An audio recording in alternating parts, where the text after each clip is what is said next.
Hello everyone, today I have quite a controversial film to talk about. The true horror of this film is not what's being displayed on screen, but rather what went on behind the scenes. I am Torstein from Cinema Terror, and this is the 1989 horror film Clown House. Clown House. They really are out tonight. Clown House tells a story of three brothers who are left alone one night while their mother is out visiting family. The youngest of the three, Casey, is an insecure little boy who is especially afraid of clowns. As big brothers do, his two older siblings take him with them to a circus, as that is the big event taking place in the little city that night. As fate would have it, a group of mental patients escapes from their institution and comes across the circus. They kill off the real circus clowns and takes their personas to go unnoticed. While trying to find a safe place to hide during the night, they come across the house of, you guessed it, Casey and his two brothers.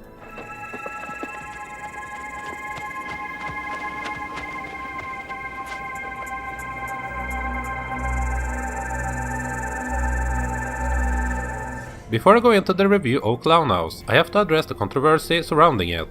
So if you didn't already know, director Victor Salva was convicted of sexual abuse of Nathan Forrest Winters, the 12-year-old actor who played Casey. Salva was convicted and served 15 months out of a 3-year sentence and would continue to make new films, with Winters expressing his distaste for Salva still getting chances in Hollywood by protesting each time Salva has a new film out. Considering that Clown House also features several shots of these kids in just their underwear and grown adults lurking around in the shadows to get them, makes me totally understand the people who refuse to watch and support this film. That's also why I felt I should mention this before discussing the film itself.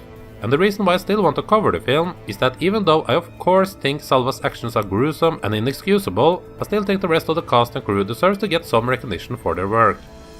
Although some scenes do make me uncomfortable, I feel like I'm still able to take the movie on its own, without its tragic backstory. If you don't or won't, then that's fine, as it will be different to each individual. So that turned dark. Let's get back to the movie itself. Clown House is an effective little horror film that has some of the scariest portrayal of clowns that I can remember. What the movie does smartly is taking its time to set up the natural relationship between the three brothers, while slowly introducing the evil element. The clowns make their entrance at a slow pace, and you can feel the terror that they are about to unleash upon these boys. The film succeeds in tapping into the fear of clowns, both by having a believable protagonist who are scared to death of them, and also by applying clever ways of shooting creepy scenes.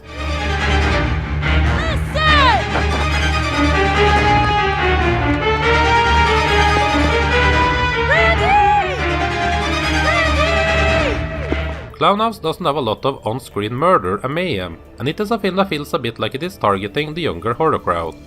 It goes for atmosphere and build-up, and I think they did a praiseworthy job at it. The kid actors aren't the best in the world, I believe they're fair, but the line delivery and character balance wasn't all that great.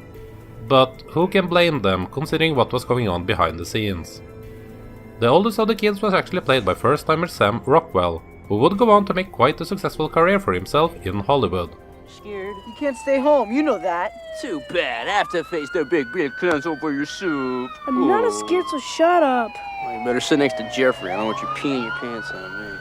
If you are able to take Clown House as its own film and look past the tragic events that will forever be linked to the film, then you will have a fun, atmospheric and at times creepy killer clown film to enjoy. In a small subgenre of killer clown movies, this one stands amongst the best of them. Clown House is an enjoyable film that would have become a favorite of mine if I saw this as a young teenager.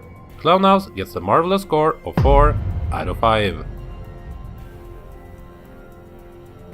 Have you seen Clown House? What did you think of the film? And do you think the tragic events behind the scenes should prevent this film from getting a decent release on Blu-ray?